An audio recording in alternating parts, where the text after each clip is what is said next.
They step out of the aircraft and they just feel like, okay, we're finally home.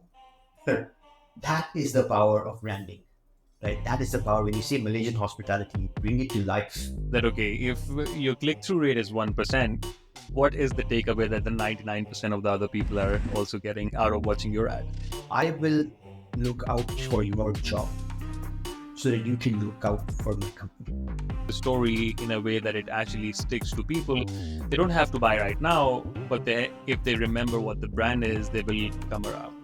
And so all the crew did was they just pulled the blinds down right just enough so that the sun does not touch the surface of the seat and melt the chocolate. How do you make sure that the dollar you're spending, you make at least 2x back? In all honesty, as cliched as it sounds, it's good work. Right? Because awareness is a different game. Performance is a completely different game. And it can go hand in hand, of course. PR is fantastic because it enables you. It does not disable you. You disable you.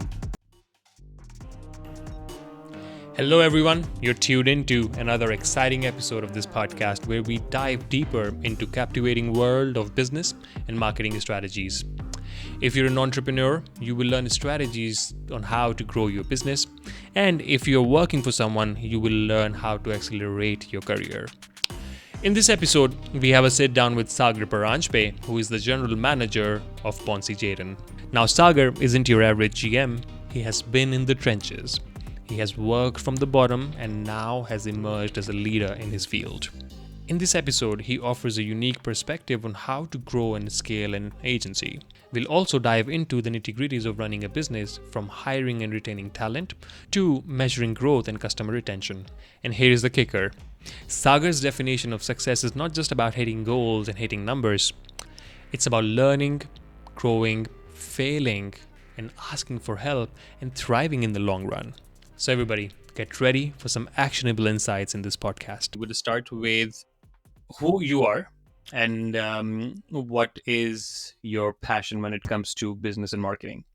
My name is Sagar Paranjpe, and I am currently the managing director at Bonsey Jaden, Malaysia. I've only been in this role for maybe 8 months, 9 months now, and it has certainly been a steep learning curve for me. My background is very different. I think when I started out back in 2000, I finished my MBA from a university called Symbiosis in Pune. And from there on, I went to become suit. And then from the suit, I became an assistant brand manager. And this was at Bazi.com, which later became eBay, after my time, of course. From there, I migrated to New Zealand and did various things. But one of the things I did, fortunately, was watch Friends. When I was watching Friends, I saw Chandler Bing, who was my favorite character of all. I could relate to him in many ways. And so Chandler Bing became a copywriter, and so I thought, if Chandler can do it, I should do it.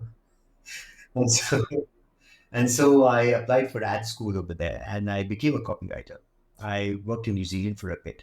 Most of it was pretty much in the internships, freelance work. And then from there, got a break in Grey, Bangkok, again as a copywriter. Worked over there in Bangkok for a year and a half.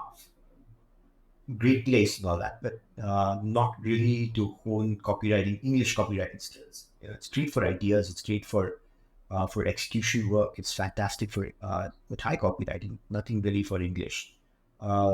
If you really want to hone your skills, you move to a country that uses English. So moved to Malaysia. Came down for a digi pitch. The CEO then said, he seemed to be impressed with what I showed. So he said, look, if you win this pitch, we will pull you down to Malaysia. Are you okay with that? I said, yeah, sure. Moved down here. That was 2018, no, 2008. So that was 15 years ago. Moved to Malaysia 15 years ago, and then couldn't leave this place. But most of my life was in creative. Um, I got a break at Malaysia Airlines in, in 2018. That's where I first started out as the head of creative, the creative director there. Uh, Moved into strategy and creative, and then slowly moved into brand. So brand for Malaysia Airlines. Uh, the pandemic hit, of course, and it wasn't the best of times. But like our CEO said, then you don't waste a crisis, and so we really worked in that direction, thinking about what would happen post pandemic. That's where we came up with Journify. Then I managed to head up the marketing for Journify for a good year and a half as well. And so it was Malaysia Airlines brand, it was Journify, it was creative, it was social media, it was I got exposed to quite a lot in a very short period of time. So that kind of helped me. That helped me understand marketing far better than from a creative perspective. We went on to do some pretty decent work. I think it was Sounds of MH was a big one that we did, where we created this ASMR campaign for Malaysia Airlines, because people hadn't flown in a long time. So we just did a recording of an entire journey from what was it, Kuala Lumpur, from KLIA, all the way through to NHR, and all the sounds that you can hear, whether it's the airport dinging, or it's the white noise of the aircraft, or the announcements made, food being served, all of that. And so when people heard that and they hadn't flown in a long time, they hadn't traveled in a long time, I think, and because of that, I think people started to tear up. Not just externally, yeah. I mean that we knew people would, but internally, even within Malaysia Airlines, whoever heard that half an hour clipping that we created, they were in tears. And that was the power of, I would call it, advertising, to find that right kind of desire and use that right to your brand's purpose. So there was a lot of learning there, and then of course there was this amazing safety video that we did with Tiara Jacqueline and Dyer setup. It was beautiful. That again helped us understand, or rather become the brand that people really want to watch or be part of. I've got all of that behind me, and then an opportunity came by where I was offered the role to head up the Bonsey Jaden operations office in Malaysia. I had no experience as such, right? And yes, leadership experience, of course. We had 24 men team in Malaysia Airlines. But when you suddenly become the head of a company, right? It you and especially when you didn't progress in that area from the beginning, everything hits you at one go, and your learning curve is really steep, really steep. So it's been 9 months now, and every day there's something new, and I wouldn't call it easy. I would call it fun. When you solve the problem, it's fun. Till then, it's not fun. In that sense, you get to have fun pretty much every day because you are solving problems every day. There's so many different things that hit you. I wasn't prepared for PNL in a practical sense. Of course, I know what PNL is, right? You've heard of it, and you've worked on at least one side of it, which is pretty much the expense when it comes to marketing, because marketing is an expense, right? And so the number of people you want to get, and the campaigns you want to do, and the expenses for the agencies, and all of that comes in. But the income side of it, the actual pulling in the money, yeah, that is very different. And when that hits you, you either start running and solving issues, or you're going to see it and you're going to go into a shell. Fortunately, I've got some great people at the office, great bosses, great peers across the region who are always willing to help. And so I'm learning. I'm still learning. So this is my entire background in 8 minutes, 7 minutes. Wow, that's amazing. What is the big problem that Bonsey Jaden is solving right now? I was thinking hard about this question. What problem does Bonsey Jaden solve? And it's not, there are different agencies around.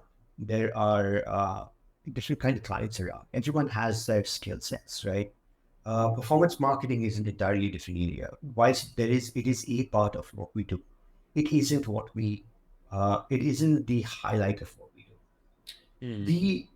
What Bonsey Jaden does is that it tells a story of a brand on a digital platform or on digital platforms, right? I think what people have mastered right now, and that's why when you said performance, I was thinking about performance, but performance is very end goal oriented, right? We can get to the end, of course we can, but what is that story that you're telling about the brand, and where are you telling this story, right? People mix up between digital and social, right? they're always like, oh, you're a social media agency, or you're a digital social media. No, no, you're not. No, you're not. You know, you are a digital agency or you're a social agency. You can be both, but not necessarily. We are therefore that digital social media agency where we are capable of telling the brand story across the media. So whether we are creating a brand film for, let's say, Malaysia Airlines, which we have, right? Or we are creating an app for skin analyzing for CFL, right? What is that story that you want to tell people? That we can always create something and put it out there. But if you're not going to put it in a format that people will want to listen to, then it becomes a one-off. People may not remember it, but they will only remember it for a little time. Yeah. The idea here is to be able to tell that story so that people can remember it for a long time to come. And so every time you tell a story about that brand, whether it is, for example, in our case, Mom stuff, right?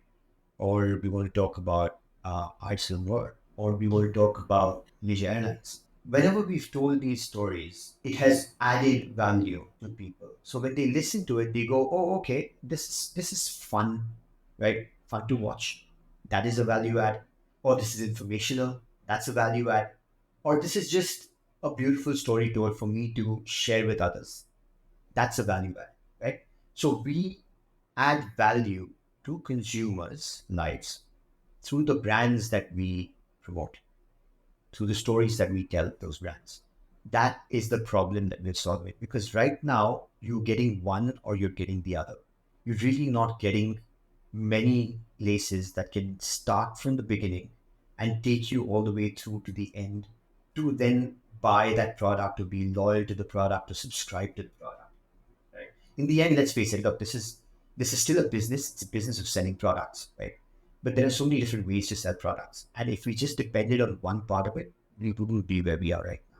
So it's the entire journey. What you're saying is it's not just performance. Performance is, of course, a big part of things, and we want to make sure that there is performance. But how to get that performance is what matters. Because I've also heard multiple times that, okay, if your click through rate is 1%, what is the takeaway that the 99% of the other people are also getting out of watching your ad? So I think it resonates with what you just said here on how you can make sure that you're telling the story in a way that it actually sticks to people. They don't have to buy right now, but if they remember what the brand is, they will come around. And how do you make sure that the story translates into performance? It's got to be relatable. See, um, there are different kinds of people. There are different audiences. One product might target more than one kind of audience, right? If you tell the same thing to everyone, it's not going to work. How do you make that same product or brand relatable to that set of the audience? See, I'm a believer in performance. Absolutely. Look, when I was at Malaysia Airlines and when we were pushing for for ticket sales, come on, it's entirely performance related, right? But if there was no backing of a solid brand behind it, then people could very well have just looked at that performance ad, maybe have purchased, maybe have not purchased, but there wouldn't be any positive baggage that they would be carrying with them, right? It's extremely important that people have a memory of your brand when they're purchasing it, because then they will come back to purchase without having a performance ad targeting them again. Performance ads are great. My problem with performance ads is that if you don't have an awareness, if you don't take people through that funnel, if you don't have that solid awareness about a brand, you're going to spend a lot of money on performance. And I'm not even talking about sales times, right? When you have other competitors are selling at the same time. No, I'm just talking about on a regular basis. If I do not know what this brand is, if I can't relate to this brand, if this brand makes more effort to want to connect with me, there are so many other brands out there. And I will not look at a performance ad I was just going by. When I was before Malaysia Airlines, for me it was like, okay, so I want to, let's say I wanted to buy, we were flying to Italy, right? And in my head I had three brands. Okay, one was Qatar, one was Emirates, and one was Singapore Airlines. So those were the three brands that I had in my head to go to Europe. So not Australia, New Zealand, Southeast Asia. When you're going to Europe, in my mind, those are the three brands. And I, of course, I looked up others, and I actually saw some better pricing on some of the other, for example, Turkish, right? But I went, it's okay. I'll pay a little extra for Qatar. It's okay, right? And that's what I did. So was I targeted by performance ads by Turkish Airlines? Of course, I was targeted because everybody knew I wanted to go to Europe, and I was targeted. I was targeted by. I mean, every other day as I scroll, I could see the different brands targeting me. But in the end, it was just Qatar. I said, yeah, okay. It was either Qatar or Emirates. Qatar gave me a better deal than so performance did work in the end. So your sales and all of those tactics do work in the end. But at first, there's a baseline.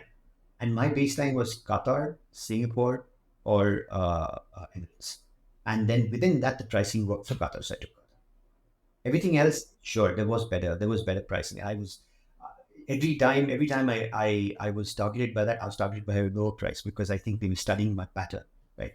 But yeah, so I always remembered that, and I've applied that to whatever I did when I was in marketing.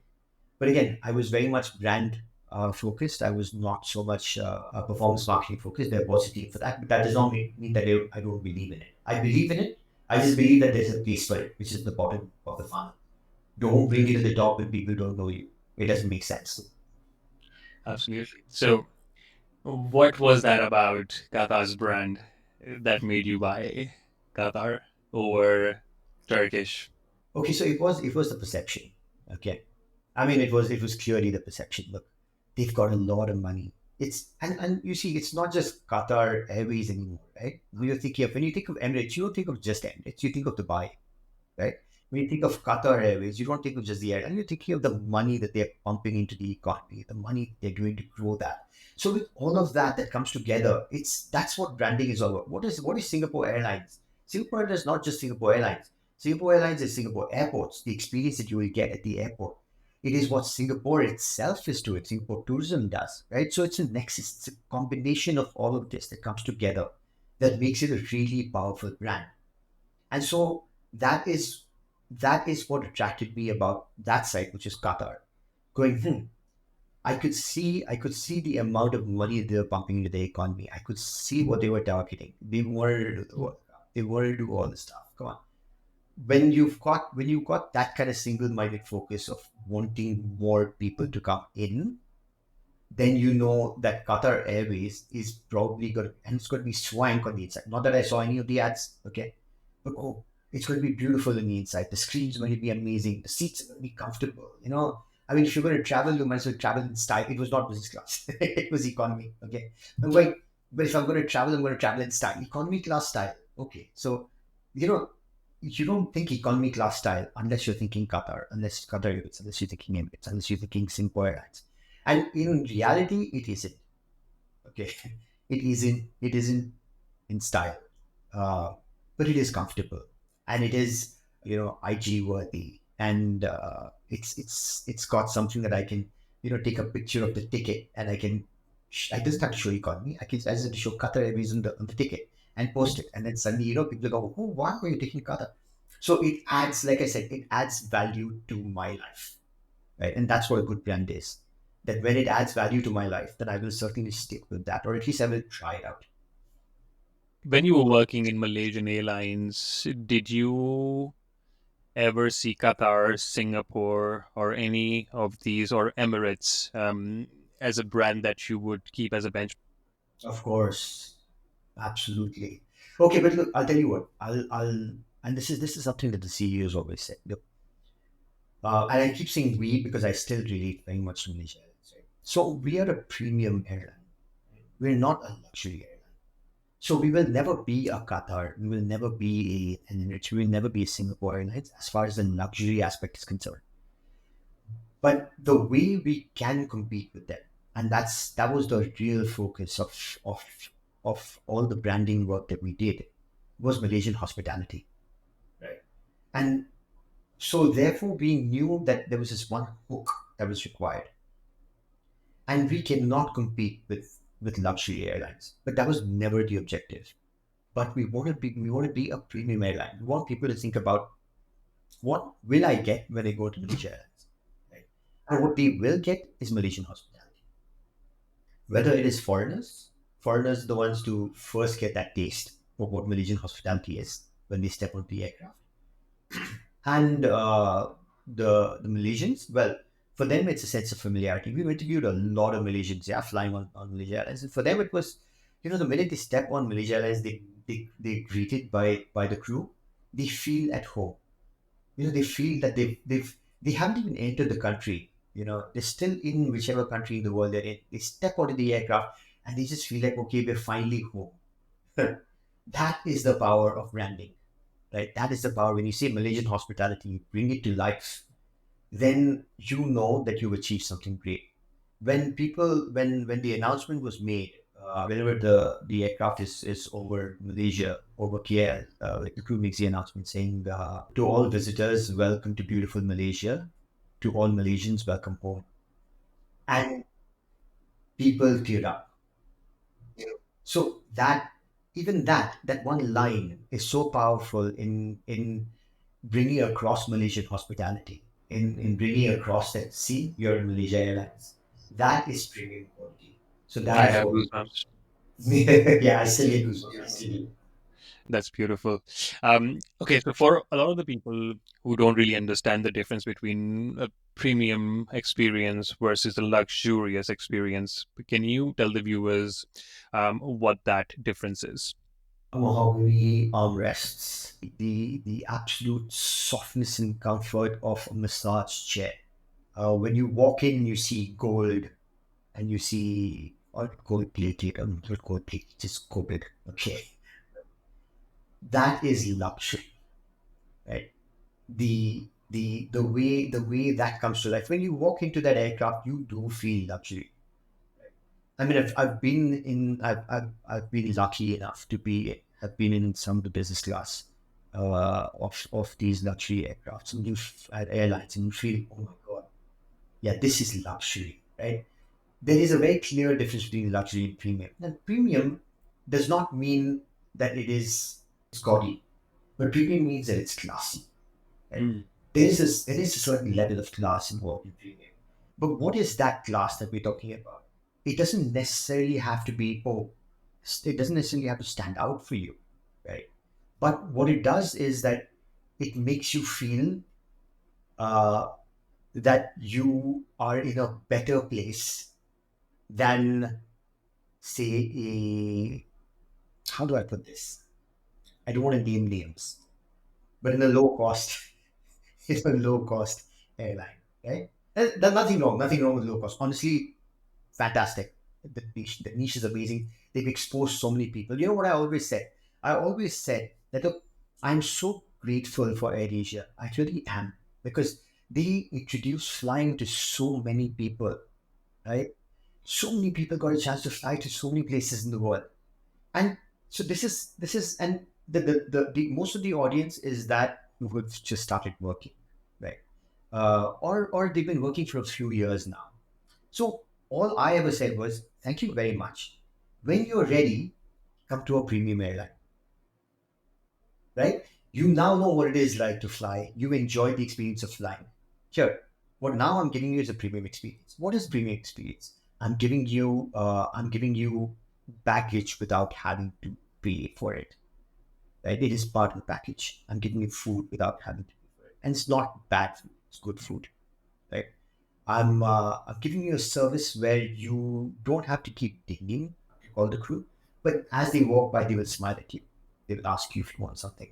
They notice when you have a child and you're trying to eat, and they will come. They'll take care of the child. There's a book called Beyond the Last Blue Mountain. It was written by Aryan Lala on JRT Tata, right? Um, and this is when they owned Air India the first time around. Right? It's an amazing story. It's something that I kept telling everyone at Malaysia Airlines, how we ensure that we maintain this level of premiumness. Right? Aryan Lala was saying, as he was flying, he was saying he had he'd finished his meal, but there was this little chocolate that was there, and so he kept that with him.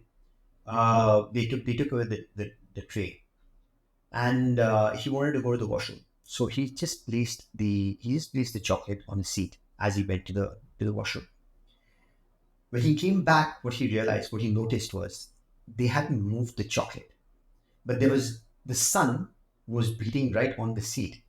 And so all the crew did was they just pulled the blinds down right just enough so that the sun does not touch the surface of the seat and melt the chocolate. Goodness. That's Yeah. premium. Yeah. That's The not nuance. luxury. The Yeah, nuances. that's premium, right? So so when somebody thinks premium, they should be thinking about the quality that they're getting that enhances, that makes their lives better. When you think of luxury, you think of a lot more outward. When you think of premium, you think a lot more inward. That's my way of looking at it. That's my understanding of when Captain said, Captain Zhang, the CEO of Malaysia Airlines, said, "We are not a luxury airline; we're a premium airline. Talk about it as a premium airline. We are a premium airline." And so, in my mind, what is premium airline? That would be premium airline. That's amazing. One thing that I also wanted to talk to you about was so yesterday I took an airline called My Airlines. I think it's a new airlines that is in Malaysia, and I was coming from KK yesterday to KL. Um, and I was reading this book called 9 Minutes on Monday. I don't know if you have read that book. It's about leadership styles. It's about management styles, etc., etc. And one of the incidents that it talked about was, and unfortunately, I was in a plane at that time, and I was listening to the book, and it talked about an incident on a plane that happened when two of the pilots of one of the planes in the U.S. They were trying to solve a small problem, but they forgot to see the level of the airplane, and it actually had a bad crash, and all the 110 people died on that plane. Um, and unfortunately, when I was listening to it, I was sitting in that plane, and Sagar, I was just looking at flight attendants, right? And they were dressed differently and than what I've seen usually in a lot of different airlines. So they were wearing sneakers. They were not really dressed the way that I have always encountered the staff to be dressed. So I was really worried about my safety. And I was not sure where that was coming from. What do you think that is when it comes to the brand? Because essentially I think it's also, like when it comes to safety, you look at the flight attendants and it's a very serious job simultaneously on the pilot as well. But just that one small nuance changed my perspective. And I was really worried in the entire flight, man. It was a 2 hour, 20-minute long flight. And I was like, damn, I don't know if I'll be able to reach KL safely. Yeah. Okay. So I think from what I'm understanding, okay, is that you didn't think they were professional enough because they were wearing sneakers. Absolutely, right? Because I mean, which person that is in charge of your safety 30,000 feet up in the air, or in case of my line, it will be 18,000 feet up in the air, right? Is going to be capable enough of taking care of your life if they're wearing sneakers, if they're not professionally dressed, right? I think as you layer it up, you start going, okay, so first is I see the sneakers. So therefore my question is, are you professional? If you're not a professional, how are you going to take care if there is an incident up in the air, right? And so, oh my god, we're all going to die. Yes. It escalates pretty quickly when it comes to your life, right? Yes. Actually, look, I'll tell you what. It's an amazing insight for me. Yes, of course, you were reading about something like that, and that's why it triggered something in you. It probably didn't for many others, most others, right? But it did trigger for one person. If it triggered for one person a flight, it could trigger more people across. So I think it is the owners of the airline to ensure that uh, they can show you that don't worry, we are in charge. We will take care of you. We will take care of your life. Now, if sneakers is part, and honestly, I haven't seen the uniform. My airline I think came out just about the time that I was leaving, and so I did not really pay attention. I probably wouldn't have also because they weren't competing with us. It's a different category, but just in terms of learning, I might have had a look at that. Now, when you said sneakers, I kind of, my inner eyebrow went up. I just didn't want to show it on camera, so I kind of went, "Ooh, okay." Um, if this is the case, then I think they need to really work on the mannerisms, on how if that's a uniform, that's a uniform. It's not wrong, right? Look, you're willing to give your information and your life details to a guy who runs who wears a t-shirt, right, and sneakers, and runs a company called Meta, right? Yeah, you're willing to give all of that information to that fella. So if I compare that, I go, well, same, right? But it's again the way it's conducted itself, the way it has told you or shown you how it can protect your data. Whether you or not is up to them. But the fact that they are making that effort to show you that, I think I would liken my airline situation to that. When on the aircraft, the crew need to make you feel safe. They need to be able to address you professionally. Uh, even if it is a casual hi, it's your hello sir, right? Hi would be good enough. But as long as they're talking to you, as long as they make you feel secure, what they dress like should not matter.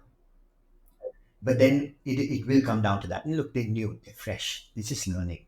So all of this, it's going to take some time, right? And you took my airline because, come on, let's face it, you were getting a damn good deal, right? I mean, it was guaranteed a solid deal.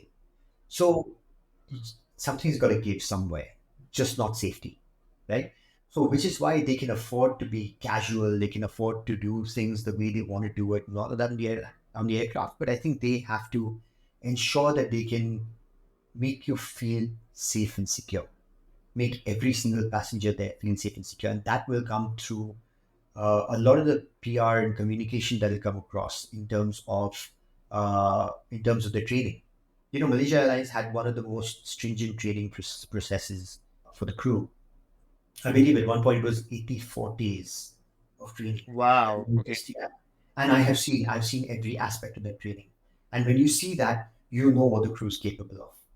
You know that in most of the scenarios, they will be able to save you and save your life. Right? So I think that kind of communication, because Malaysia Airlines talks about safety a lot. Yeah, we know what's happened with the aircraft, with your aircraft in the past, right? And so there's a lot more emphasis on safety. And that comes across. That comes across in a lot of their communication. That comes across in a lot of the PR stuff that's done. I think my airline maybe needs to look at that as well, and then see how they can push and promote safety, if that is a question that consumers have, and you obviously do have that. Fair enough, and it's not a wrong leap that you took. It's just because you can't. If it's happened in your mind, then it can happen in a lot more. So they need to take some action on that. And if this goes across to them, and actually, I have a very good friend at my airline, and I will communicate this to her and let her know that it is. That would be great. That would be great because essentially, like I believe in modernism, and there has to be modernization in everything, right? Like now, doctors are not how traditional doctors used to be. Now, pilots are not how traditional pilots were used to be. Now, a lot of the people are adapting to modernization, and when I saw that yesterday. My first impression was like, yeah, cool, okay, challenging the norm, very cool.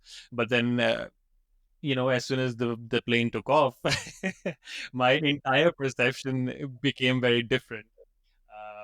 Because of course, life is something that you think about, especially when you see, smaller nuances, or if something reminds you that a plane has the capacity to really fall and, just take away your life just like that in seconds. Since you have been working in Bonsey for almost 10 months now, and you shared that the problem that you're solving is, of course, a performance, but before performance, giving and sharing that brand story with people so that they remember what the brand stands for. But how did um, you come up, or the founder of this agency came up with that? Okay, man, I'm going to solve this problem.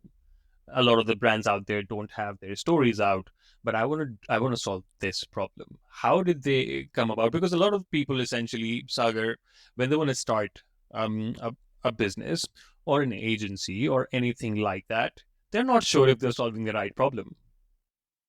So how did the founder come about solving this? So there were two kinds of agencies, right? One is your traditional agency, the one that does the brand stories, that the one that does the communication in traditional media.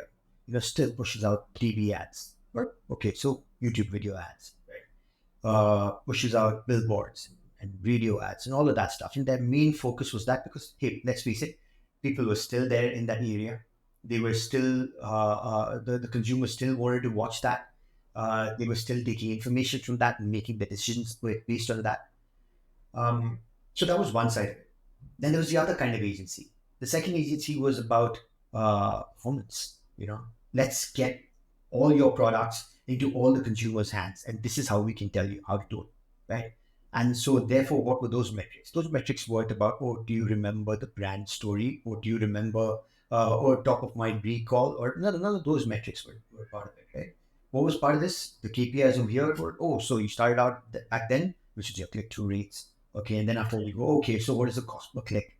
And then, okay, so what's the cost per landing? So you can see it's happening. It's definitely happening over there. Oh, what's the conversion rate? How many people are actually buying compared to how many people are coming on the site? So it became all about that. But there is a middle ground somewhere, right? Where is that bridge? So Bonsey Jaden was and is what we call digital brand architects, right? So you have brand architects on one side, and you have digital architects on the other side. Well, what is that blend in between? That was just too easy. There was a huge gap back then. This is about 8, 9 years ago. So there's a huge gap back then, right? And so what they said was that, hey, there isn't anyone playing within this area of being able to tell a story about a brand and converting them into purchasing. So let's do that. Let's be that middle ground where we can communicate, where we have traditional players who know, or when I say traditional players, I mean the creatives, for example, right? Who know how to tell a story. But let's also have the creators who know how to convert that into purchase. And so, because there was no baggage of being a traditional agency, nor was there a baggage of, oh, we're so performance oriented that we don't know how to think otherwise. It was easy to start a new company that could do both. That's amazing. And I mean, I have been dying to ask this question because right now I'm trying to solve this exact problem in Mind Valley right now on how to balance in between awareness and performance, right? Because awareness is a different game, performance is a completely different game, and it can go hand in hand. Of course, there are several ways to do it. But so let's say if you are working with a brand like Mind Valley, right? And how would you make sure that, because every brand in this world who would want to make sure that the dollars they're spending, they're making those dollars back by at least 1.5x or 2x, right? So if I'm giving $1 in the market or in advertisement, I will expect at least $2 back, because otherwise I'll be not profitable, right? And it will be really hard for me. And awareness doesn't really do performance. And of course, you want to make sure that there are billions of people out there, and then you are sharing with them your story, you're sharing with them those awareness ads and awareness content on your social, etc., etc., etc. How do you make sure that the dollar you're spending, you make at least 2x back whilst doing awareness, and then after that doing performance? Okay, so that's there's a lot of technicality involved in that, right? Um, it would come through your media, of course.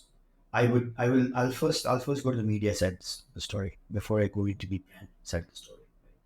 As far as brand is concerned, we'll come to that. But as far as brand is concerned, I think your founder and Mind Valley itself is doing a fairly recognizable job within certain circles. Right? But when it comes to media, look, it's very clear. It's very easy to identify uh, those people who haven't seen your brand in the last 3 months, for example. Right? So it's an assumption that everybody makes, which is a fair one, that if I haven't seen the brand in 3 months, then it is not anywhere in my mind space because there are too many brands. Right? So targeting me is easy enough. I haven't seen a single Mind Valley ad or gone to the page, and of course people can track all of this, right? So I haven't been to Mind Valley's website. I haven't seen the hands of Mind Valley. I haven't subscribed to any courses. I haven't done anything. And so I'm a new user after 3 months. Yeah, so I'm treated as a new user. So automatically you're going to do whatever awareness activities are there. That's gonna come to me straight up, right? And so once I've seen it a few times, like that depends on the metrics that you have. So for example, you could have a 3x. Okay, I see it 3 times. If I see it 3 times, I'm automatically moving into the consideration side of the funnel, right? Where in this case, I will start to see things that are a lot more connected to. Now, how will that happen? That will happen because I have come into the website and I've clicked on certain things, or I've seen certain parts, I've seen certain videos, and I've gone, oh, okay, this is what I can relate to. If I can relate to that, then automatically you're going to show me those kind of things, those kind of topics, right? And so now I'm to the consideration phase. Now you could again have a metric, so they're saying, 3 times, 5 times, whatever it is, based on the budget that you have. And from there you say, okay, now I know this guy's ready for conversion. That's when you go on boom in to try and get me to get that course or click on buy, right? It's I've simplified this, but it is not that complicated. I think the bigger side, and for me, the bigger side is your brand story that you will tell, right? Now, in all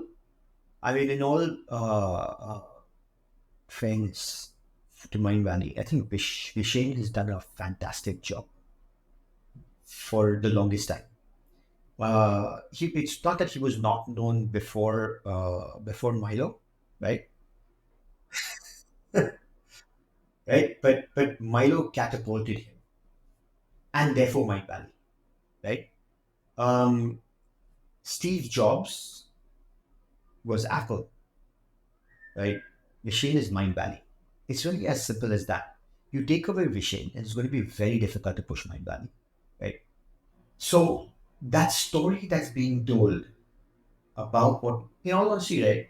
The only time I actually looked up what Mind Valley was when I met you at the round table conference thing, right? I did not know what Mind Valley was. And I got cute once I got to know you over there that time. I thought, hey, you know what, this guy's cool. I can't see him working for a bad company. Let's find out what this company's about, right? And so then I started reading up about it. I went to the website. I started looking at things. I said, wow, okay, this is really interesting. They've got some very good stuff over here. I had no idea, but I was never targeted, right? I think I was only targeted by Vishen because I saw that stuff and I heard about it, but I never got into the Mind Valley part of it, right? So I think that consideration was never made for me. So I think there was a gap over there in your digital marketing campaign, right? So I certainly got all the awareness information, and I was aware of more of Vishen than of Mind Valley, but I knew the name Mind Valley, so at least it was there somewhere in my mind. But what it did and all of that, you never took me to the consideration phase for me to understand what it was. And so therefore there has never been a conversion. You know what I mean? So it's really going to come down to the stories that you tell.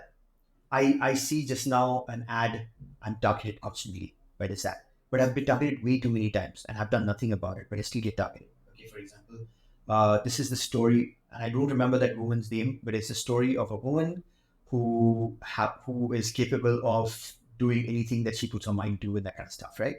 And I skip as soon as I can. I move on because I know what I've seen a little bit of this, and okay, I know what Vishen's talking about. But again, by the time Mind Valley came in, it was way too far. So it comes down to where are you going to put that Mind Valley first? Like bring that whenever I see Vishal's face, I have to see Mind Valley as a brand. Otherwise, it's disassociation. Wherever I saw, wherever I saw Steve Jobs, I saw Apple, because the first thing he said was Apple, Apple this, Apple that, right? And it's not wrong, because he is there for Apple. Rashid is there for Mind Valley. And so there's nothing to be, whether it is a shame, and I don't think he's ashamed about it at all. But he should not shy away from having to say Mind Valley straight first, right? Because that's the brand that he wants to push out there. It's not Vishen as a brand, but he's a great vehicle. You found a fantastic vehicle in Vishen, right? But take that, move that to Mind Valley immediately. So I think that's where I'm seeing an opportunity for Mind Valley to be able to start driving conversions. Because at this point, I'm still stuck, and I am your target audience. Yeah, I have enough issues to think about and to try and stop. Okay, right. So I'm very clearly your target audience, a guy who is under tremendous pressure to achieve certain things in short and long term, right? Who may at some point have some sort of a mind issue because too many problems to be solved at one time. I am your textbook target audience, but I am only seeing awareness all this time. So what you need to look at is how you're going to tell the story all across from the beginning through to the end to get me to buy that course. That's amazing. So what you're saying is always go from awareness to consideration to eventually, let's say if you have, getting them to buy $10 million to spend for a brand. How do you make sure that, okay, this is the amount of money I'm going to spend on awareness. This is the amount of money I'm going to spend on consideration and conversions? Because all the brands would come to you and tell you, man, okay, because as a marketer, I understand that, let's say you have to run awareness campaigns for XYZ amount of time and then nurture those audiences and nurture that interest and nurture that click-through rate and then action with which you can retarget them for consideration and conversion. But the moment you keep spending on that awareness, you won't actually see as much returns as you're expecting. And of course, that time period is very uncomfortable for a lot of the brands. So how do you define and decide that, okay, man, I have 10 mil for the next 3 months and I want to spend that money and I want to show results to my client in let's say month on month on month. And first months you might not have those results because you're a lot more active on awareness side of things. So how do you define and decide that, okay, man, I have this budget, I'm going to invest this much on awareness, I'm going to invest this much on consideration and conversions, and this is when you can see results? Okay, so you're looking at it in a very linear format, right? You're looking at it as, so first I do a campaign for awareness, and when a lot of the people have seen it, I've seen it a few times, then I do a campaign for consideration, right? And then I do a final campaign for conversion. No, all of them are running at the same time. Okay, they have to run at the same time. And why? Is because you don't look at a segment as if you would segment by itself. You look at individuals. That's the benefit that we have with digital marketing, right? So what you want to define first is, if I have a budget, and now you're saying 10 million, great big budget for 3 months, fantastic, okay, great fictional number. I don't see it happening in real life these days. Okay, but let's say it did, right? You wouldn't look at it as a number that you have. Marketer should not look at it as, okay, so I've got 10 million and so therefore I need to go straight into this. No, that's not how you're looking at it. First is, so your 10 million has come from where, right? It would be a percentage of your total sales, right? That's how you would look at it. So for example, and it depends on where you are and which industry you're in. It could be anywhere from 1% of your total sales, right? All the way through to 20%, even 30% of your total sales. Where is that company in this whole stage right now? Is this a new startup? Has it been around for 3 years? Has it been around for 20 years? Right? Your campaign will be based very much on that. Now, let's say you're a startup. Oh my God, you're going to be spending a lot more on awareness. A lot more on awareness. Like out of the 10 million, you would probably spend 5 million on awareness. You'll have to. You, you cannot escape that because people do not know you. You're competing against so many other brands.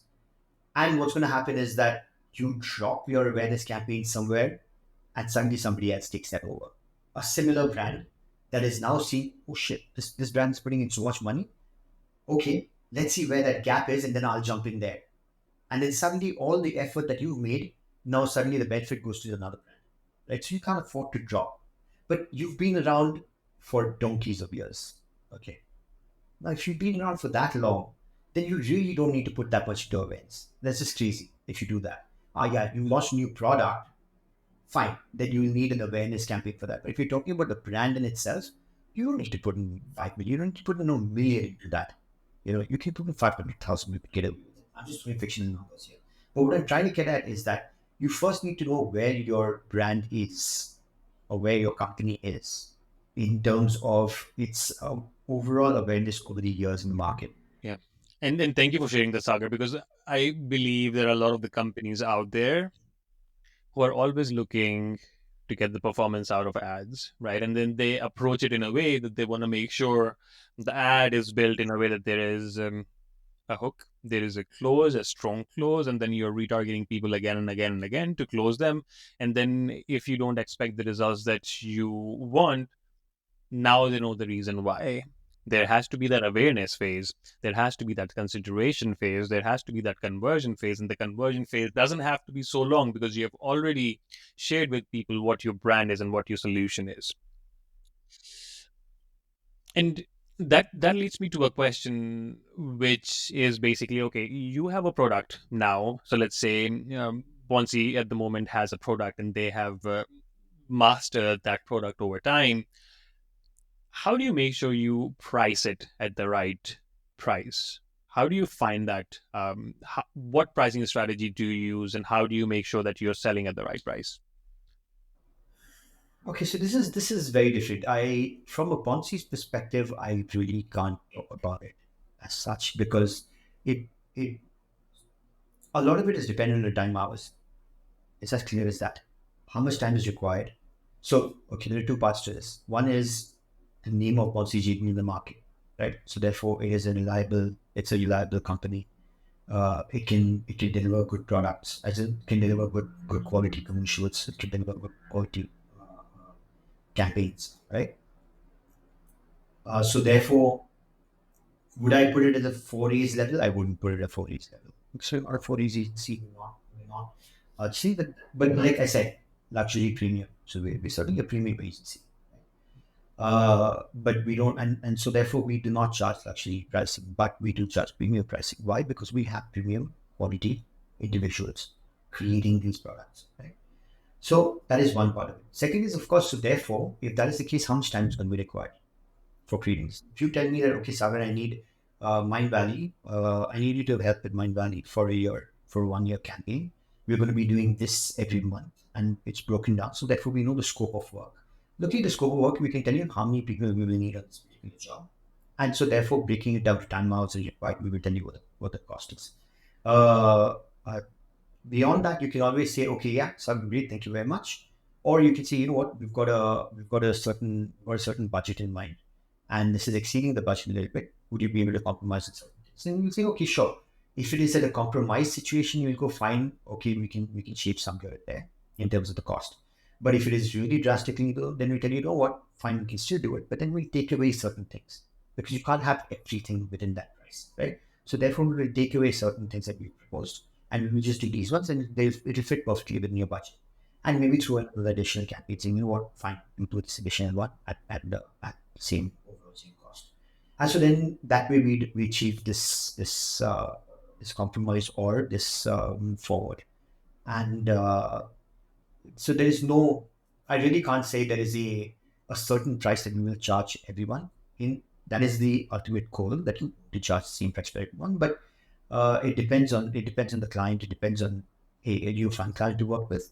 If you're a fun client to work with, actually it becomes so much easier for us to say, yeah, okay, fine. we will compromise cost in certain places because it's a good client to work with. We will enjoy working on this, and so even that enjoyment factor is worth something. But if it is, and there are, I mean, I know I've been a client as well, right? And there are certain clients out there that are difficult. They're not difficult because they're difficult people in general. It is difficult because the situations that they're in are difficult. So it's not really them, but it's just that do we want to take on that kind of a client? Yes, we do. Okay, if we do, there's certain cost involved in that, right? And it's because we know the process is going to be paid for, not because the client is paid for, but because the situation is such, right? Having said that, I have to be very fortunate with, and I'm saying this upfront, is that fortunately my clients are all awesome at this point in time. I don't know what happens next, but at this point in time, they're all pretty awesome. Very, no, they genuinely do. I mean, look at the Mommy Monster kind of work that's coming out. I mean, it's really good, fun work here. Our staff have done so well over the years, over the last year and a half that we've been working. And its NPS scores have gone up. They're doing really well. We love that we're part of that. They're great clients, and the other ones that we have right now who are coming on board. I think that no client is supposed to be easy. That's not the point. But they're supposed to be understanding. They're supposed to be fun. They're supposed to be good to work with. So with that, we are more than willing to say, you know what, we see a few numbers here, not a problem. But yeah, that's how it works. So, especially for a B2B or an agency which has to build that relationship. And of course, I'm sure you look at, okay, this is my operating cost, and I want to make sure that I at least, charge a premium on that. But the premium should also depend on, okay, how will the relationship be, and where will the relationship take that company and take us eventually. So let's say if you see a scope in a company and you see that, man, it's going to grow, there is so much scope in this company to grow, there is demand in the market, and of course the company is in a startup phase, and it can really have that kind of audience that you expect them to have. So you would possibly want to invest in that relationship and not really charge that premium as you would charge other clients. But for future instances, you'd be like, okay, I'm going to compromise now, but in future, when they're successful, I will charge the way I charge. You're correct. You have to see, in the end, even we have to apply the rules of marketing, right? It's a target audience, it's relatability, it's the price that they can pay. All of this is the same, exactly the same for us as well. And so we see a company that's in the startup phase. We go, yeah, okay, if you're in a startup phase, we understand the compromises that you need to make. And so therefore, we will make certain compromises on that as well, specifically cost-related compromises. But should you hit pay dirt, remember us, because that's when we will certainly be charging the actual price that we should. But we will support you, and when the time comes, you support us. It's a give and take, right? So absolutely, I think most B2B businesses work like that anyway, right? You have to see the situation that your customer is in, and you have to help the customer out. The objective is to help the customer out, and if you can help the customer out, you can honestly only hope that they will remember that, and when the time comes, they will help you out. And how do you actually find clients? So now you're a big name already, and I'm sure there are a lot of inbound inquiries. But if there are no inbound inquiries, how do you find the customer, and who is your ideal customer? Oh, there's no ideal customer. Certainly not. I mean, whichever. Okay, let me put it this: an ideal customer is a customer that requires us. Simple as that, right? Anyone that requires our services is an ideal customer. Anyone, okay? That could be an individual, or that could be a company, that could be a startup, it could be whatever. I think the other part about how do you find this thing, well, there are various techniques. These days, a lot of the agencies are using business development managers who will go out there and go and see what pitches are going on, which companies are looking for agencies. The other ones are, of course, like you said, yeah, people do call in. They want help, and because they know if I'm there or some other people who are there, they will connect with us and then say, hey, we need some help. Do you have the time, space, and geo? The other one, and I'm not shy about this at all. I will connect with people on LinkedIn.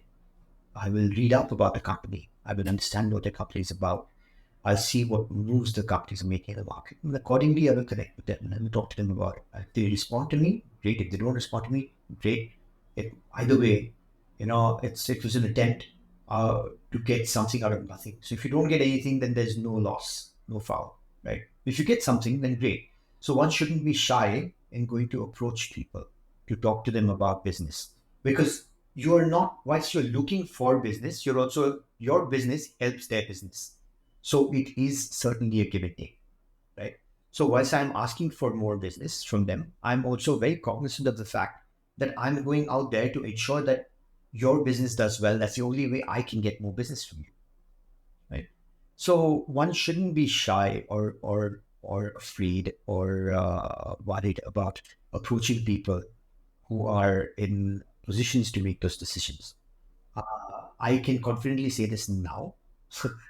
I don't think I could confidently say this in my first 3 months of joining, because I was not used to this. Right, I'm not a sales guy. I'm not a guy who can go out there and pitch my services and all that. I never had to do it. But once you understand what you're doing and why you're doing it, it's a lot easier for you to do it. And for me, it's a mindset thing, right? In my mind, I've got very clearly, hey, you know what? Yeah, I'm approaching you for business, but you're also going to benefit from this transaction. So let's try and make this transaction work. Is the biggest channel that you have that is actually getting you the most clients? Because last week I was interviewing Alessio, and he has his agency called Scale for Impact. And one of the things that he was sharing with me was that referrals are almost 80% of the clients that he gets from. Is that the same case for you, or you have any other channel that actually works better for you? No, referrals. He's absolutely right. Referrals are extremely important. Referrals are extremely important. The kind of work that you do, the clients that you have, clients are always talking. Even when I was a client, I was always talking. Right, I was always talking to other clients about certain agencies, about certain people, and I would, if I've had a great experience with them, I would highly recommend. It's not that if I had a bad experience, it's not like I would say don't go with them unless they asked me, right? So in this business, a lot of it comes from, hey, you know what? I know these guys, Bonsey Jaden, that you're looking for help. I know Bonsey Jaden. They're good. They've done some pretty good work for us. And they're actually affordable for us at least. So if you want to give it a shot, why don't you try that out? And so we have actually received a lot of calls, a lot of emails based on referrals. Then, of course, there are certain personal contacts on that you have. So that would certainly mark for uh, a good percentage of clients that we managed to get on board. Um, but once again, these are the contacts that have come through previous work channels and stuff.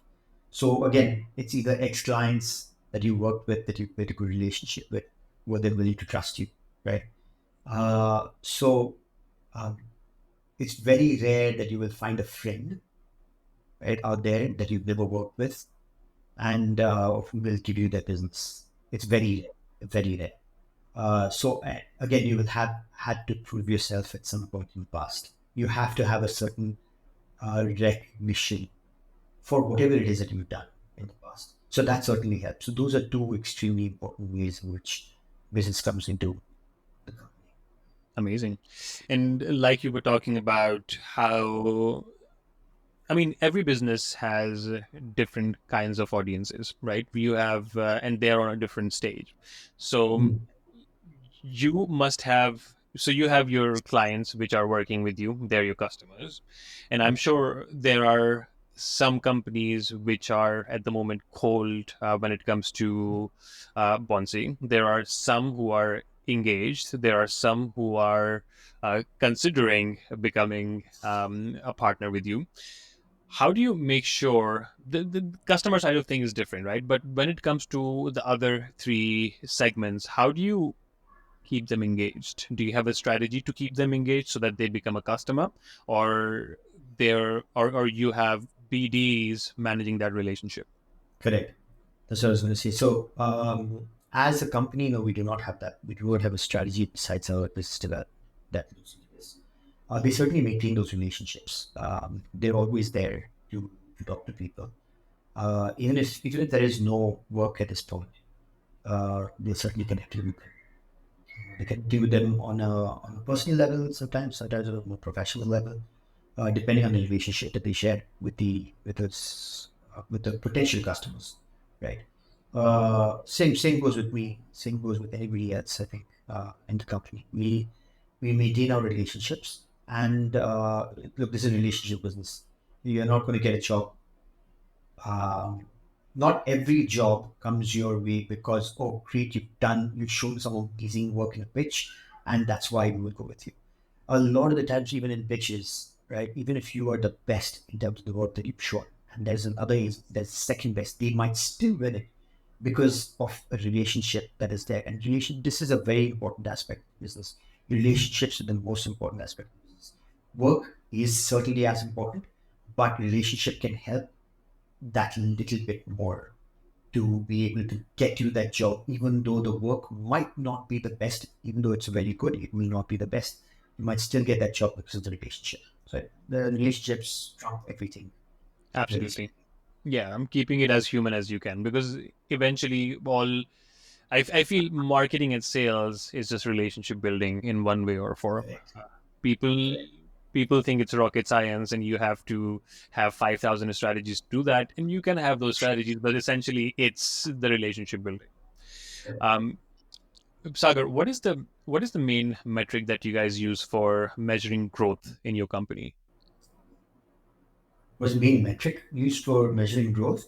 Yes, revenue. Yeah, I mean it's revenue. It's this. There is no other, there is no other metric except for your quarter-on-quarter revenue and your revenue. Got it. Because a lot of the companies that I speak with, like people talk about growth in several different ways. Oh man, I went from 1 employee to 100 employees and to 500 employees, and revenue and retention and number of partners and number of so there are several of those, but of course the base of it is revenue. Is there anything else that you guys use? No. So at this point, the focus is on revenue, and there's a reason why. It's a post-pandemic market, but Malaysian market hasn't really picked up as quickly. Right? It is picking up, yeah. Don't get me wrong, it is picking up, but it's one of the toughest years that we've faced. This industry has faced in years in the past, minus of course the pandemic years. So the the objective is to focus on revenue right now. Look, in all honesty, I would love to focus on culture. I am trying, but at the same time, the revenue can't be compromised at this stage as far as culture is concerned, right? So, uh, again, maintaining relationships is important externally as well as internally. So the internal relationship building that is going on right now it's a conscious effort because people need to feel that they belong to a certain place. The generation that we work with now needs that feeling of belonging because they're a very experimental generation. They want to try different things. They want to feel like, oh, they've done this for a year, and a year is a long time. So now maybe we should move on to something else. Very different from what other people have thought about in the past. And it's not again. That's the way the generation is. So then you've got to work with what you have. And so, how do you engage them? How do you keep them engaged enough to be able to continue working in the same company? Because you spend a lot of time, effort, energy in training them, right? And then they will take that and they will go somewhere else where they may not even use it because it's an entirely different world, right, that they work in. So, how do you hold them on for at least another year to see, to drive the benefit, to drive the value, or rather to get the value from what you have given? But again, like I said, whilst we would like to focus on culture, and we are doing that in a way, the biggest focus currently is revenue because agencies are seeking all around us. And we are here because we still required by the clients for certain things that many other agencies are not providing. So that is why we're not standing here in the power on the might of money, but we are standing here on the might of what we have delivered thus far and what we continue to deliver. But in the end, all of that converts to revenue. Absolutely. Yeah, I mean, I honestly think that no matter what stage the company is in, revenue will always be one of the biggest metrics that you will always look at, because essentially it's a business. It's a business. It has to make money. If it doesn't make money, it's hard for you to maintain culture, because that is the backbone. That is the backbone. And that brings me to another question, which is one of my favorite questions that I ask all the founders or executives who come to this show is, at the moment, what is that? What is the lever for constant growth for your company right now? Oh, good question. Very good question. Um, in all honesty, as cliched as it sounds, it's good work. It is good quality work. We have to constantly deliver good quality work. It is a cliche, and but it's a cliche for a reason. It's because it has been successful all this time for everyone. Uh, Growth can only come when you do good work, because then the word spreads. Then people talk about it. Then you have something to show for it, right? If you don't have good work and you have just good relationships, you're not going to go too far in the long run. So when you talk about growth, the objective, yes, you got your short-term growth in place, but in the end, you want to look at what it is long-term, right? So as relationships help with the short term, and that's a good lever to use in the short term. I think in the long term, it can only be the quality of work that you deliver. You drop your quality of work, you're screwed in the long run. You're not going to get the businesses that you want. You're going to get businesses, sure, because you've got those relationships, but they won't really be good fun businesses that you want to work on. And the objective here is that you want people to work on some businesses because you want them to enjoy themselves, which will then convert to great revenue. So that leads me to another question, Sagar, and I think I know what your answer would be. When it comes to your clients, what is the best retention strategy that has worked for you? Okay, I tell you what. You tell me what you think my answer is. Quality of work. Correct. Absolutely. It can't be anything else. It really cannot be anything else, right? Um, Look, as far as pricing is concerned, we're okay. We're in a good place, right? We won't lose people because we're too expensive, uh, and people won't stay around with us because we're too cheap either. So we're in a sweet spot. So if it's not going to be the price, then what else would it be? Right? It would be the work. It would be the quality of work that you do. So yeah, you're absolutely right. It is the quality of work.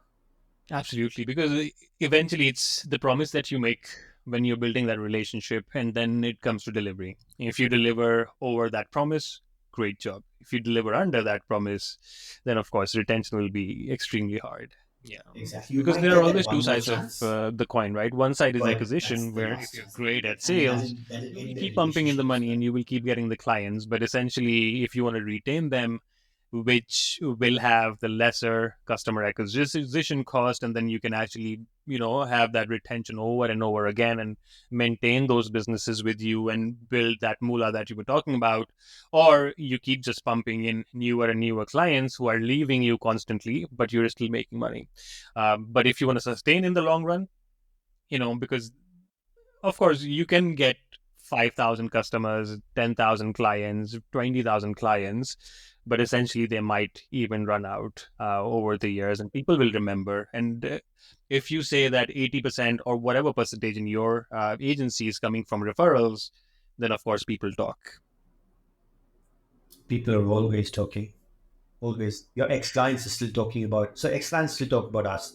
So you know what? They're actually a good agency. And we get. You won't believe how many referrals we get from ex-clients as well. It's quite impressive. It's quite impressive.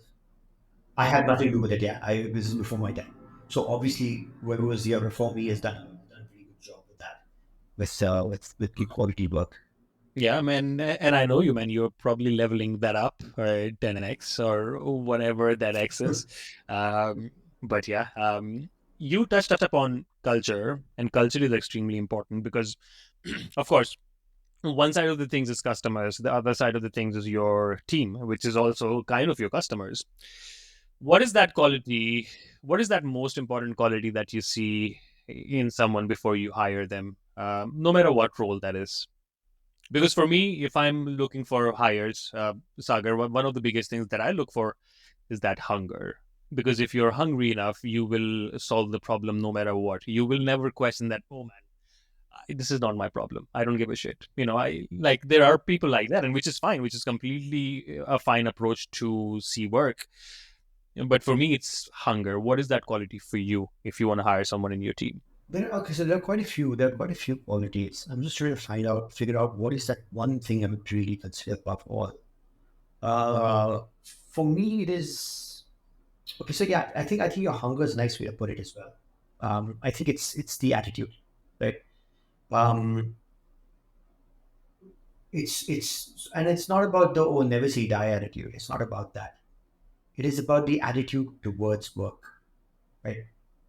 I don't like it and I don't like doing it myself, right?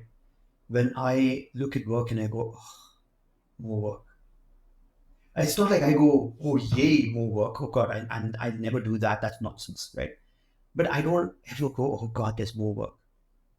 I want people to look at work and say, okay, it's a good opportunity to solve a problem. It's a good opportunity for me to up my game. Right? How do you look at work is extremely important. It's one of the questions that I certainly ask. The question is not, oh, are you willing to get your hands dirty? That's a given. You have to get your hands dirty, right? But it is that, what do you think of when more work comes onto your plate? What is that very first thought that you have? Now, it's very easy to lie in an interview. But when you throw a question like this and someone's caught off guard, you tend to really see the truth. You tend to see what they really say in that interview, right? And a lot of the times, their expressions are exactly opposite to their words because they can't contain themselves when they go, yeah, I think it's an opportunity. No, it's not. You suddenly got, right? So the attitude to more work is extremely important. I'm not saying be all sunshine and rainbows when there is new work. So I hate more work coming on. Yes, because it just means it's a lot to do. Yeah. But that does not mean that I don't look at it as an opportunity for me to go, okay, how do I solve this? What is your attitude to, which then brings on to what is your attitude to experiences, right? Do you take everything as a learning? Good, bad, ugly, does not matter, right? I wouldn't say the last 8 months of my life has been easy by any measure. Okay. It's been one of the toughest times of my life in terms of understanding this job and understanding how to do it right and messing up, screwing up so many opportunities, right? But I can't afford to look at it as, oh God, there's more to do. I have to look at it as, okay, now what do I have to master? You know, now what do I have to learn? Okay, have I done this right? Oh no, I screwed up. Fine, you screwed up, you messed up. What have you learned from it? Right? Because even when you fail, you learn. So failure is part and parcel. If you don't fail, you haven't tried hard enough. Right? You have to fail. It's impossible that you will succeed in something that you don't understand. It's not possible, right? You have to do it 10 times, 20 times, 20,000 times in some cases to be able to master that to perfection, right? And so take those failures and go, okay, I won't screw up the next time. I will not repeat my mistakes. So that is the second most important thing for me is that how do you take failure? How do you take experiences? And do you help or do you take it as a learning experience to help you grow or not? those are the few things that are actually very important to me when I'm hiring people, when I want to build uh, a certain culture. It really isn't about uh, I want more money, or I will help you achieve your revenues, or I will be loyal to you for 10 years. I don't even want people who are loyal to you for 10 years. That's just ridiculous. That means that you're not willing to go out there and grow, right? But I want people to say that it's okay. Whatever experiences come my way, I will learn through them. I will take on more work, not because I like it, but because I will get more experience. I will get better myself, and the company will get better because of that. Absolutely. And Sagar, when do you hire and when do you not hire? Oh, that's just, to me now, that's just become a mathematical question. So I have to look at my P&L, and I have to see what I can do. Now, there are two important parts to any agency. One is your P&L, and one is your pipeline. And so when you look at the pipeline, you should know where your money is coming in from. Should you know where your money is coming in from, you can look at hiring someone. Now, if that doesn't convert, then you bloody well go out there and convert. You find another business because you already hired someone. Hiring someone is committing to them, saying that, hey, look, you know what? You, how do I put this? Oh, this is something that actually goes to the victim as well. Now, again, verbatim, I don't remember what I said, but funny enough that I quoted it. The objective is always this. I will, as an employer, I will look out for your job so that you can look out for my company. I will give you that security so that you can ensure the security of the growth of my company. Right? So I think one of the most important things is that if you do not look out for the security of your people, their job security. Job security is extremely important. I will never believe anyone who tells me, oh, no, you know what? It's survival of the fittest, and those who say, no. You make them the fittest by giving them some assurances in life. Right? If you can take care of their job, then they will take care of your growth. So, same thing, my commitment to them is that, look, if I'm going to hire you, right, then I'm going to assure you about your job safety. Now, in order to do that, I need to know my pipelines better. I need to know, yes, within this period, we will be getting this kind of business, so therefore we can hire. Otherwise, I will not hire because I cannot provide you job security. That's not fair.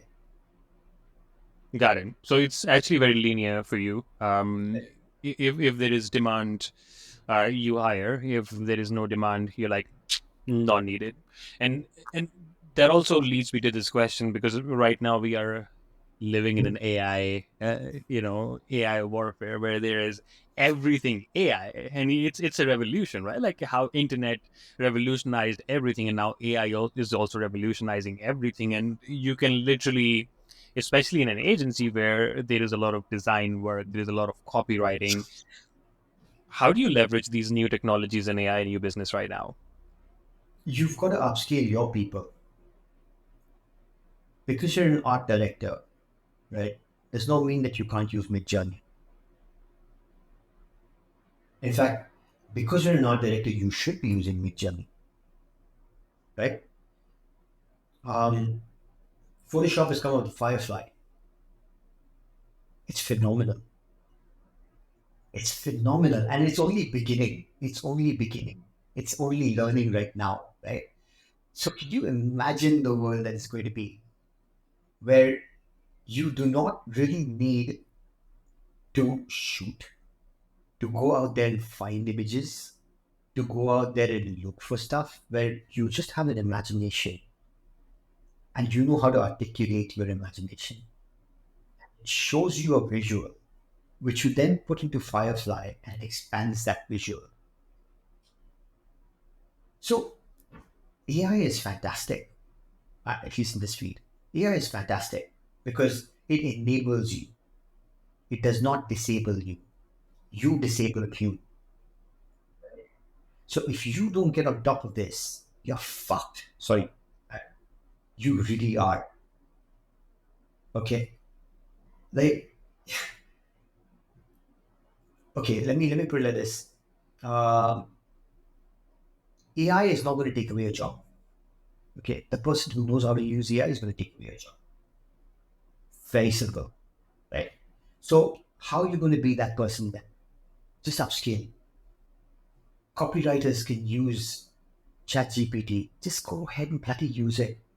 A lot of these copywriters are going, oh, no, no, no, it's cheating. No, it's not. It's not cheating, right? It's enhancing your work. It's enabling you to do a better job for your clients. Some of them have an ego about using ChatGPT. What ego? What are you talking about? Take advantage of this. Benefit from it, right? So it's a it's a mindset that one has. And for me, I am always talking to, whether it's the planners or it's the suits or it is the creatives.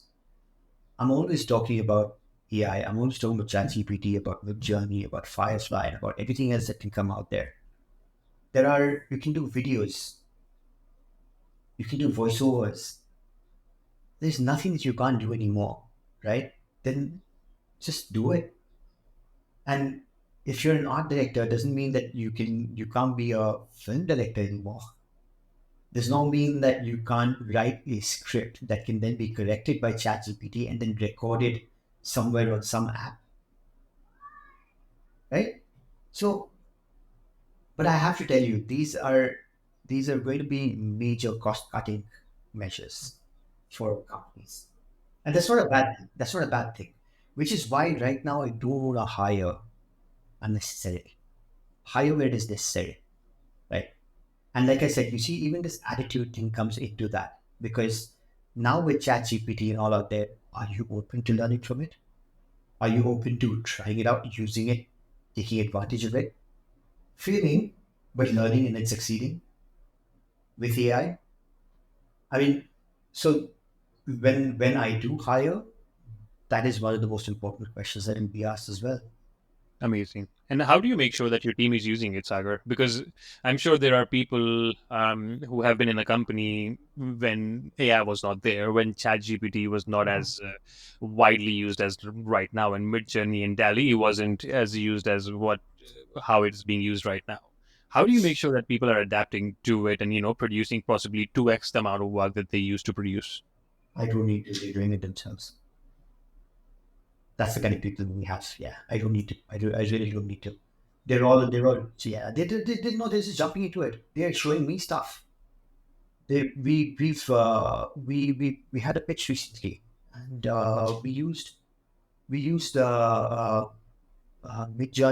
to come up with certain visuals, so that it could exactly show the client what we're looking at when the time comes, and we won the pitch. So yeah, I mean, they know they can. I didn't have to tell them; they did it themselves. So that's the kind of attitude that we have in the company, right? So those are the kind of people that we want. Yeah, and I think it also depends on how the leader is, like how you're leading them, and what your attitude is towards all of these technologies. Because like people talk about, okay, man, one of the biggest things that grows the business is, of course, all of these strategies. But I also believe that one of the biggest things that grows your business is if you grow yourself. Um, Correct. so do you actually spend that time on yourself to learn and educate yourself, and like use platforms like Mind Valley to actually evolve your learning when it comes to career, when it comes to technicalities, when it comes to also your personal growth? Nice plugin for Wine Valley, but no, I don't use Wine Valley. I should be looking more into it. I know it will benefit me for sure. Um, so personal growth and the effort that you have to make towards personal growth is something that I'm constantly doing. I do it. It comes naturally to me, and there's a reason why. Because I'm very experimental with my career, right? As you can see, I've told you my background and the way I've switched it, shifted, and tried different things, grown, right? I believe this. Um, Life is not short. Life is long. Okay, life is very long, right? which means that you have to constantly keep learning and growing. Anyone who says life is short has not seen enough of life, just has not seen enough of it. Having moved so many different countries, having met so many different people, having had so many different friends, being part of so many different cultures, right? It doesn't feel like it was, oh, just yesterday. No, no. It's been a while that I've seen all of this and I've been through all of this. Right?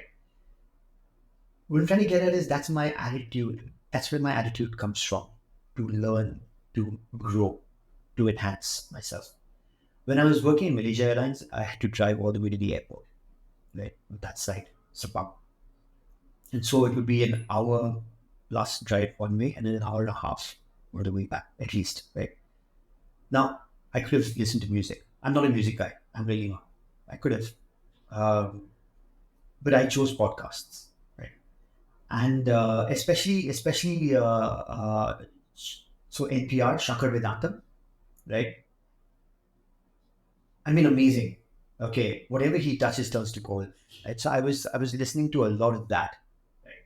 How I Built This is another one. Is another podcast. It's about startup guys, right? And so I was listening to that.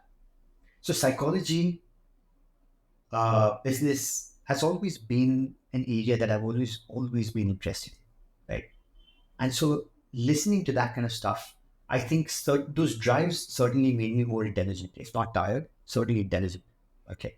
And so I could feel that I could apply these things as a subordinate or as a boss, right, in my job. So when I took over the marketing for Journify, I had no idea whatsoever about media. None. Okay, none. But I took it over. And so you know what they say? They say fake it till you make it. And it is very true. Provided you have the attitude for learning, right? Because you can't just keep faking it forever. At some point you've got to be able to understand it. So what I would do was we would because it was a startup. Jennifer was a startup within Malaysia Airlines, right?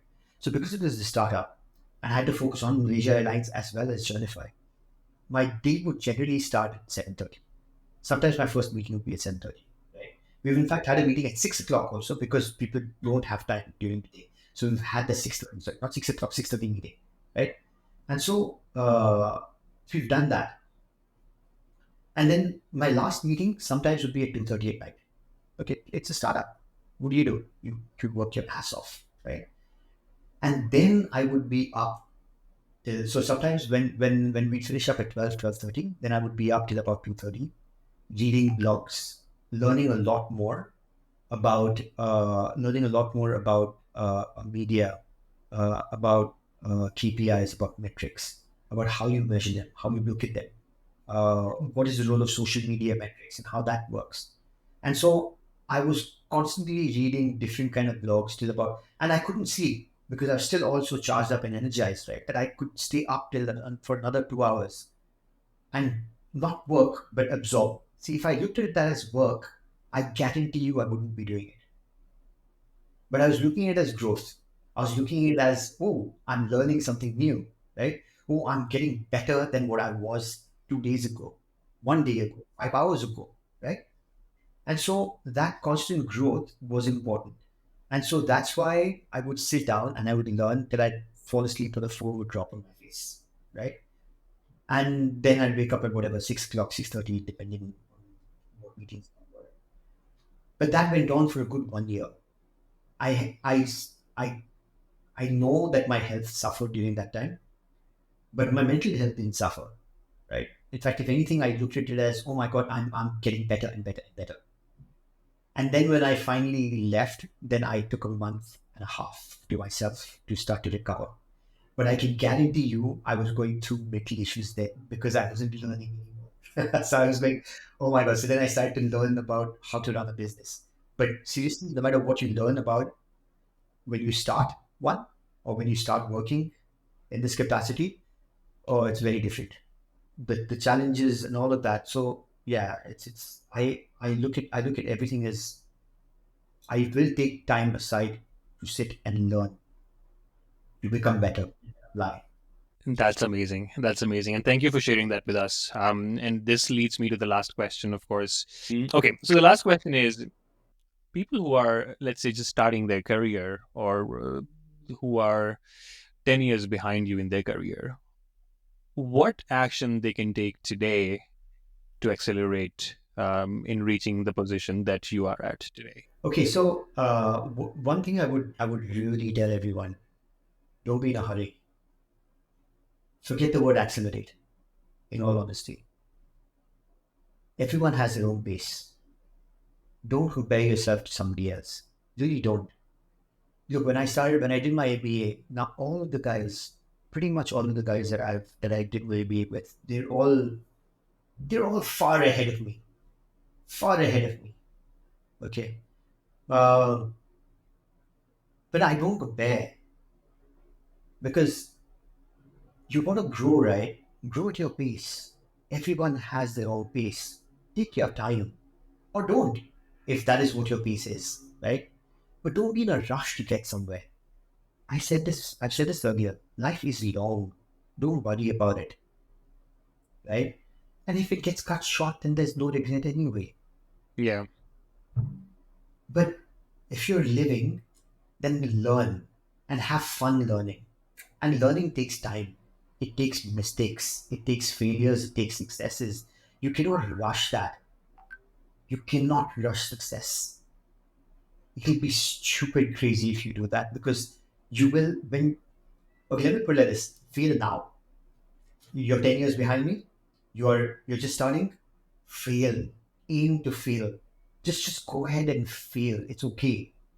Change your careers, change your jobs, change. It's okay, fine. Nothing wrong with that. But don't change with the purpose of, oh, I'm getting a better role, I'm getting a bigger role. Right? I'm going to become more senior. No, that's not the objective. You will become senior. If you're intelligent, if you're half intelligent, you will become senior. Don't worry about that. That's taken care of. Right? You're already set up for success. Genetically, in general, we are all set up for success. That's why we've reached this point in life. Right? So don't worry about that success. It'll come.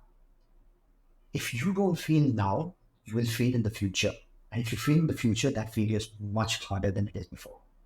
So fail as much as possible. Put in all the hard work that you can now in this junior stage. Because when you do that now, you won't have to put in that much hard work in the senior stage. And this comes from personal experience. Okay. I did not suffer early on in life. So my suffering has come later. Okay. It just has. I've had an easy life to start with. I did not, it was getting into an MBA, good MBA school was almost effortless. Right? Getting a job over there was effortless. Leaving my job, my first job, because I had the wrong attitude, life was effortless.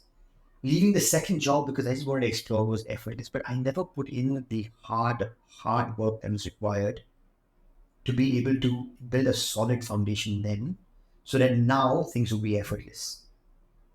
So because everything was so effortless back then, because I did not build a foundation back then that could have really supported me now, I have to build a foundation now. Right? So I have no ego in saying that I could have been in a much better position in life had I made that effort back then. So just forget about where you want to be in 10 years. Forget it. You're going to be where you're going to be in 10 years. You're going to be where you're going to be in 20 years. Right? But that's going to be because of all the hard work and effort that you're putting in now. And you will not, after listening to me also, you're not going to put in that effort. I know that the kids are just not going to put in that effort, because they will still see the short-term growth, that short-term goal, that become an influencer right now and be successful right now and take the easier path. You're going to do that. But those who will listen, I'm very grateful that you're listening to someone like me, okay? But just put in that work now, build your foundation down. Success is going to happen, no matter what success is going to happen. But make sure that it's long-term success, not this nonsensical, immediate, instant gratification shit that everybody is going through at this point. It doesn't work.